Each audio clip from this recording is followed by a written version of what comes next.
নমস্কার বন্ধুরা, ঘর ফুডে আপনাদের সবাইকে স্বাগত জানাই। আজকে আমি আপনাদের সঙ্গে সাদা মটর দিয়ে পনিরের রেসিপি শেয়ার করব।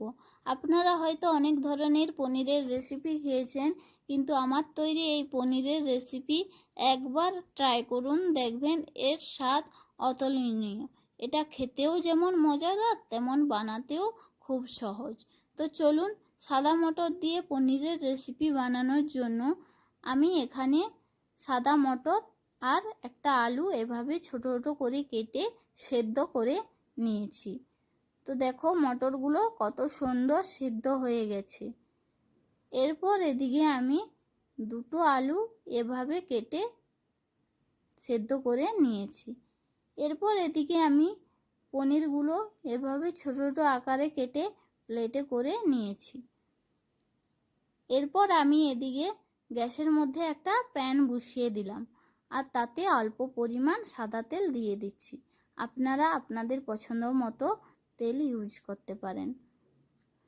এবার তেলটা গরম হয়ে গেলে এতে আমি 8-10টা কোয়া রসুনের কোয়া আর আদা কুচি, গোটা গরম মশলা, দুটো দারুচিনি, দুটো এলাচ, কয়েকটা গোলমরিচ আর দুটো লবঙ্গ, আর কাজু বাদাম, দুটো কাঁচামরিচ আর 1 চা চামচ জিরা দিয়ে ভালো করে এগুলো আমি একটু নেড়ে নেব।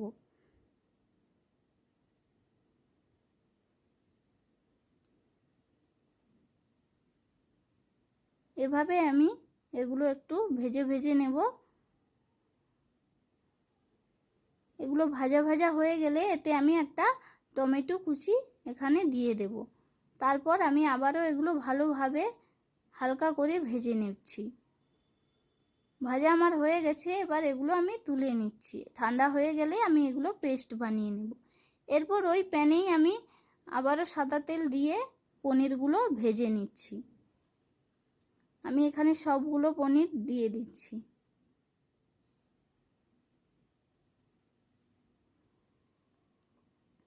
দেখো পনিরগুলো আমার দেওয়া হয়ে গেছে। এবার আমি এগুলো হালকা আঁচে ধীরে ধীরে ভেজে নেব।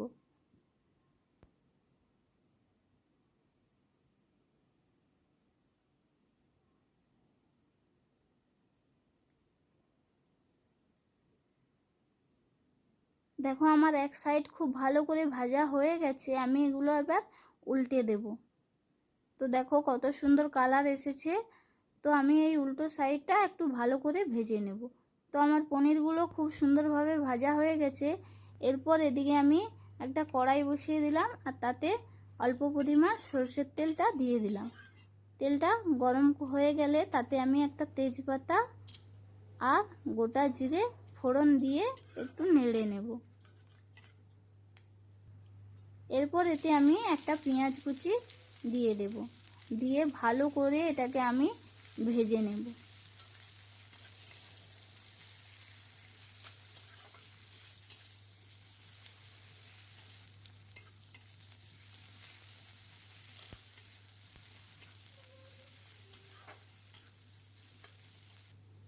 তো দেখো পেঁয়াজটা আমার সুন্দরভাবে ভাজা হয়ে গেছে। এরপর আমি এর মধ্যে ওই যে আমি পেস্টটা বানিয়ে রেখেছিলাম সেটা আমি দিয়ে দিচ্ছি।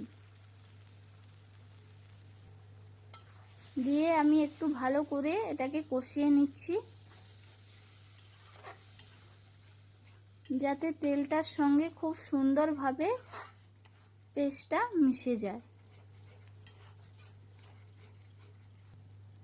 তো দেখো কষানো হয়ে গেছে। এরপর এতে আমি 1 টিস্পুন আর 1/2 টিস্পুন হলুদ গুঁড়ো আর 1 চা চামচ 1/2 চা চামচ লঙ্কা গুঁড়ো দিয়ে ভালো করে আমি এগুলো একসাথে কষিয়ে নিচ্ছি। এরপর এতে আমি অল্প পরিমাণ একটু জল দিয়ে আবারও আমি একটু ভালো করে কষিয়ে নিচ্ছি।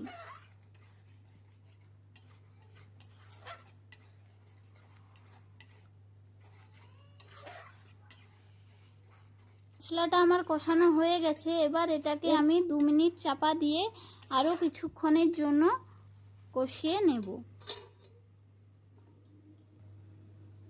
তো 2 মিনিট আমার হয়ে গেছে। দেখো মশলাটা কত সুন্দর কষানো হয়েছে, আর এর গা থেকে কত সুন্দর তেল ছাড়ছে। এবার এতে আমি সেদ্ধ করে রাখা আলুগুলো দিয়ে এভাবে হাতার সাহায্যে ভেঙে নেব।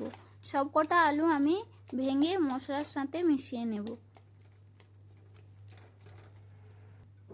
তো দেখো আমার ভাঙা হয়ে গেছে। এবার এতে আমি সিদ্ধ করে রাখা মটর আর আলুটা আমি দিয়ে ভালো করে মটরের মশলার সঙ্গে এভাবে কষিয়ে নিচ্ছি। আপনারা এভাবে সাদা মটর দিয়ে পনিরের রেসিপি একবার ট্রাই করবেন, দেখবেন এর স্বাদ দুর্দান্ত হয়।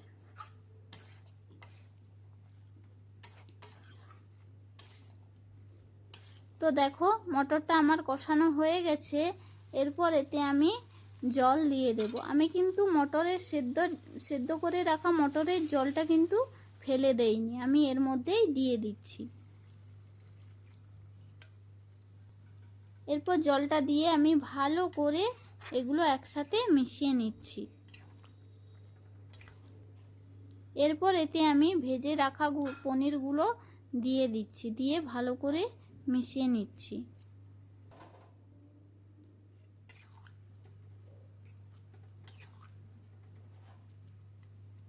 তো পনিরগুলো মেশানো হয়ে গেছে। এরপর এতে আমি স্বাদ মতো লবণ, 1 চা চামচ আর 1/2 চা চামচ গরম মশলা গুঁড়ো আর 1/2 টেবিল চামচ আমুল ঘি আর উপর থেকে কয়েকটা ধনিয়া পাতা আমি ছড়িয়ে দিচ্ছি। ভালো করে এবার এগুলোকে একসাথে মিশিয়ে নিচ্ছি।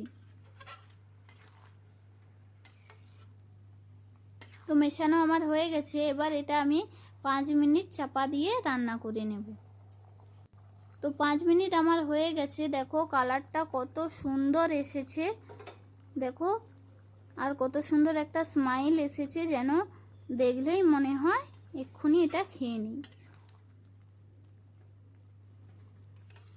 এবার এটা আমি বন্ধ করে নেব।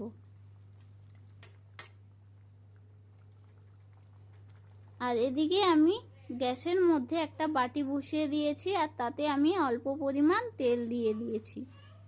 এবার ওই তেলের মধ্যে আমি একটা শুকনো মরিচ আর কালার সরষের দানা কয়েকটা আর কয়েকটা কারি পাতা ভালো করে আমি এটাকে ফুটিয়ে নিচ্ছি।